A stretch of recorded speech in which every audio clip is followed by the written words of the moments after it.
नमस्कार मित्रांनो, पीएम किसान योजनेची ई-के-वाय-सी आता सुरू झालेली आहे। तुम्हाला तुमची ई-के-वाय-सी 30 जूनपर्यंत करायची आहे। तुम्ही दोन पद्धतीने तुमची ई-के-वाय-सी करू शकतात। पहिली आहे ऑनलाईन पद्धत, जी तुम्ही तुमच्याच मोबाईलवरून घरी बसल्या ऑनलाईन करू शकतात, कुठेही जाण्याची गरज नाही।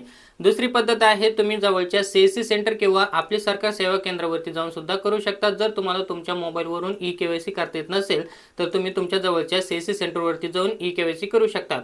आता आपल्या मोबाईलवरून आपल्याला ई-के-वाय-सी कशी करायची आहे, पूर्ण स्टेप बाय स्टेप माहिती मी या व्हिडिओमध्ये सांगणार आहे। तुम्हाला कुठेही जाण्याची गरज नाही। ती कशी करायची आहे आपण आजच्या या व्हिडिओमध्ये बघूयात। तर बघा, सर्वात प्रथम तुम्हाला काय करायचं आहे, आपल्या मोबाईलचं प्ले स्टोअर नावाचं ॲप्लिकेशन आहे, हे तुम्ही बघू शकता। अशा प्रकारे हे ॲप्लिकेशन आहे, तर त्यावरती तुम्हाला टच करायचं आहे। इथं टच केल्यानंतर तुम्हाला इथं एक आधार फेस आयडी नावाचं ॲप्लिकेशन तुम्हाला डाउनलोड करायचं आहे, इन्स्टॉल करायचं आहे।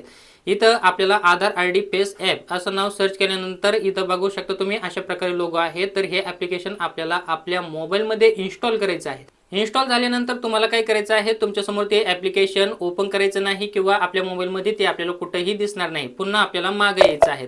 इथं मागे आल्यानंतर आपल्याला काय करायचं आहे, दुसरं ॲप सर्च करायचं आहे, पीएम किसान मोबाईल ॲप। त्याचा लोगो तुम्ही बघू शकता अशा प्रकारे आहे। तर हे ॲप्लिकेशन तुम्हाला तुमच्या मोबाईलमध्ये इन्स्टॉल करायचं आहे। हे इन्स्टॉल झाल्यानंतर ते तुम्हाला ओपन करायचं आहे। ओपन झाल्यानंतर तुमच्यासमोर काही अशा प्रकारे इंटरफेस येईल। या ठिकाणी भरपूर जण काय करतात, डायरेक्ट ओपन झाल्यानंतर इथं नेक्स्ट वरती क्लिक करतात। तर आपल्याला इथं नेक्स्ट वरती क्लिक करायचं नाही, तर इथं प्रायव्हसी पॉलिसी नावाचा ऑप्शन आहे, तर त्यावरती आपल्याला टच करायचं आहे।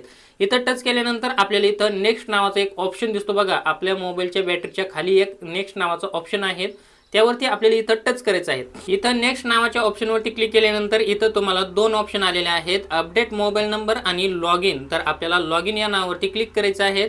त्यानंतर लॉग इन टाईप विचारलेला आहे, तर इथं आपल्याला 2 नंबरचा ऑप्शन आहे, बेनिफिशरी या नावावरती आपल्याला टच करायचं आहे। इथं टच केल्यानंतर तुमच्यासमोर 2 ऑप्शन आलेले आहेत, रजिस्ट्रेशन आयडी आणि आधार नंबर। आता या ठिकाणी तुम्ही रजिस्ट्रेशन आयडी टाकून सुद्धा इथं तुमचं पीएम किसान योजनेची के-वाय-सी करू शकतात। इथं एम-एसनी जो नंबर सुरू होतो तर तो टाकायचा आहे। जर तो माहीत नसेल तर तुम्ही इथं आधार नंबरने सुद्धा तुमची ई-के-वाय-सी करू शकतात। तर इथं आपल्याला आधारवरती इथं टच करायचं आहे। इथं टच केल्यानंतर इथं खाली आपल्याला आपला आधार नंबर टाकायचा आहे आणि त्यानंतर फेशियल ई-के-वाय-सी लॉग इन या ऑप्शनवरती आपल्याला टच करायचं आहे। त्यानंतर तुमच्यासमोर काही अशा प्रकारे ऑप्शन ओपन होईल, तर या चेकबॉक्सवरती तुम्हाला टच करायचं आहे आणि स्कॅन फेस या ऑप्शनवरती टच करायचं आहे। त्यानंतर तुमच्यासमोर अशा प्रकारे कॅमेराचा ऑप्शन ओपन होईल, तर या ठिकाणी तुम्हाला तुमचा चेहरा स्कॅन करायचा आहे। इथं आपल्याला ज्यावेळेस हिरवा कलर येईल तर त्यावेळेस आपला चेहरा स्कॅन होईल आणि आपल्याला एकदा डोळे झाकायचे आहेत। असं झाल्यानंतर इथं तुमच्यासमोर अशा प्रकारे मेसेज येईल आणि तुमची चेहरा इथं स्कॅन झालेला आहे असं दाखवेल। इथं तुमचा चेहरा स्कॅन झाल्यानंतर तुम्हाला एम पिन सेट करण्याचा ऑप्शन येईल। मी ऑलरेडी एम पिन सेट केलेला आहे, तर त्यामुळे माझा डायरेक्ट ओपन झालेला आहे।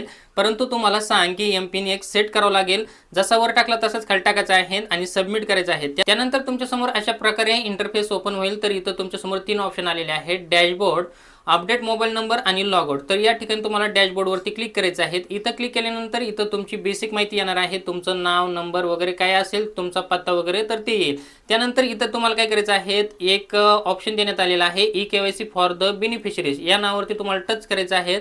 इथं तुम्हाला तुमचा आधार नंबर पुन्हा टाकायचा आहे।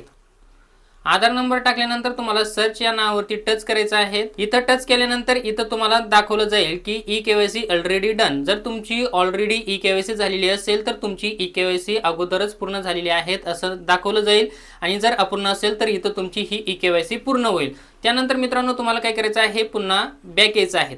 बॅक आल्यानंतर इथं तुम्ही बेनिफिशरी स्टेटस या ऑप्शनवरती टच करून तुम्ही तुमचं स्टेटस सुद्धा बघू शकतात। या ठिकाणी तुम्ही आल्यानंतर इथं तुम्हाला बघू शकता तुम्हाला आतापर्यंत किती हप्ते मिळालेले आहेत आणि त्यांचं विवरण प्राप्त करे या नावावरती टच करून तुम्ही संपूर्ण माहिती इथं तुम्ही बघू शकता। तुमचं नाव वगैरे, राज्य, गाव, तुमचं जे काही असेल किंवा तुम्हाला कितवा हप्ता शेवटचा हा मिळालेला आहे, कितवा हप्ता तुम्हाला जमा झालेला आहे, हे सगळी माहिती तुम्ही इथं बघू शकता। तर अशा प्रकारे तुम्ही तुमची ई-के-वाय-सी करू शकता।